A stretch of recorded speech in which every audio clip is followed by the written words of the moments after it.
It's not something Daniel Fortman takes lightly. It's very heavy. He takes pictures for Find a Grave. I walked the entire cemetery stone by stone, row by row. But takes it a step further. And there you go. Cleaning off dirty headstones. Sometimes it'll have green mold on it, black. So I just scrub. He came across several headstones in an old cemetery in Sapulpa, broken into pieces. Can you imagine a family member coming out and saying they'd be in tears? It breaks Daniel's heart to see headstones broken in two, just like this one, but it gets to him even more when they're for young kids. It's bad enough for adults or whatever, but when it comes to a baby, an angel, that really upsets me. I mean, it makes me sad. The old cemetery near Mission Street and Line Avenue is no longer used for burial services, according to the city. Many headstones, more than a century old. 1853 to 1914. Oklahoma Monument Company says headstones back then were made out of marble, which is a softer material. That old, if the base is leaning one side or the other, then they can fall over. While Daniel doesn't know for sure if it was vandalism or Mother Nature, he's making it his mission to mend the broken pieces by hand. Takes a lot of time, but it's well worth it. In Sapulpa, Lauren Callender, 2 Works for You. The tornado went through this area of the lake in a matter of seconds, and that's all it took for one resident to go through one of the most traumatic experiences of his life. I've been to war twice, and this is probably the top 2 or 3 scariest experiences of my life. A night etched in Robert Mulak's memory forever, as his cabin on Snake Creek Marina sat in the tornado's path. You know, one second I'm comfortable in the bed, you know, about to doze off to sleep, and the next second it sounds like they've pulled an F-15 jet outside. Mulak dived off the bed to take cover. And I remember I was just laying on the ground, and I was thinking, I'm probably going to die. And, you know, I hope it's quick. And then it stopped, and all of a sudden it was just a pouring rain. But thankfully, Mulak only suffered a cut to his leg and a few other bruises. His apartment, though, left in shambles. Well, the roof, it was all simultaneous. It happened so fast. I could hear it kind of go whoosh. And just down the hill from his cabin, even more destruction on the lake. There's one little boat here that survived. It lost its windshield, but I think that's it. I think everything else, I mean, you can see boats flip, the holes face up. It's a mess. Mulak says that moment put everything in his life into perspective. But I'll tell you, it was something I'll never forget. And thank God that I'm still alive, because it's the only reason I'm here, because I should have died. In Cookson, Ashley Wheeler, 2 Works for You. Gypsy? Gypsy? The week of Thanksgiving, Sean Williams put one dog down and woke up to another dead on the porch of her North Tulsa home. Lionel.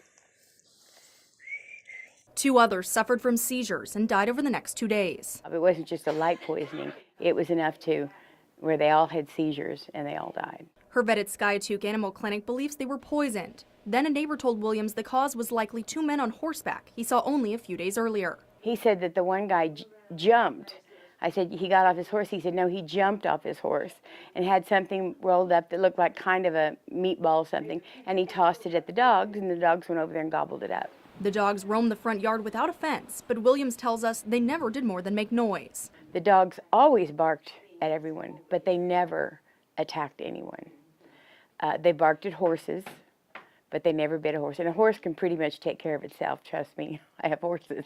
Another vet says although malicious poisoning isn't common, these events are more likely in the warmer months. Dogs are out and running around, left outside for longer periods of time, barking more during the spring and summer. So we see suspicious, malicious toxicities more commonly in the spring and summer.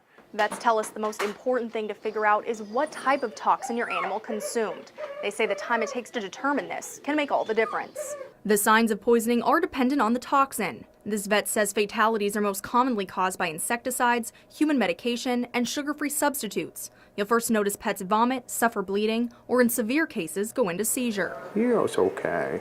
Yeah, it's all right. But in the last year, clinics have also seen a spike in dogs affected by marijuana. What used to be a relatively safe toxin, if you will, we're seeing much more severe signs. Animals that are spending, 2 or 3 days in the hospital. We've unfortunately seen 1 or 2 fatalities even. Williams referred to her dogs as the Front Porch Five. Now only one is left, and he's kept inside unless there's supervision. They were family. They were like my kids or my babies. And when I pulled in the driveway, the hardest thing was I would start crying all over because they always came to greet me, and they weren't there. The incident is under investigation by the Tulsa County Sheriff's Office, but neighbors haven't seen the suspect since the fall. Reporting in Tulsa, Megan Allison, 2 Works for You. Andrea Poplin learned about her kidney failure during a routine checkup for diabetes in 2015. It quickly became stage 5, and the mother is relying on home dialysis. Poplin says it's time with her kids that she misses the most. Just like activities, field trips, camping trips even, just a lot of things. The two acted as foster parents for 16 years and adopted 7 along the way. David Poplin says his wife never faltered in care for her children or dedication to the church. As a pastor, that's something that you're not supposed to do too much, is to be afraid, but as a human, you do have a little fear, especially whenever you're told that your spouse has a life-threatening illness. The Poplin family says it's their faith and community support that's helping them to push forward, but it hasn't always been an easy path. She had a possible match 2 years ago, and the lady had kidney stones and didn't even know it, but she was a perfect match other than that. But since she had stones, then they wouldn't do it. Andrea's been on the list to find a donor for the last 3 years, and the need is only growing as home dialysis is starting to fail. I have had my sister, of course, tried, and she got denied, and I've had friends that have tried, but it's kind of scary. It was the church community that reached out to 2 Works for You, a group that's eager for Andrea's search to end. I don't believe in coincidences. I believe in divine intervention, and I know that there is a reason that God led us here and a purpose that He has for us here, and also know that nobody has cared in this way to take the steps for Andrea the way that they have here. For more information on how you can help, just go to KJRH.com. Reporting in Stillwell, Megan Allison, 2 Works for You.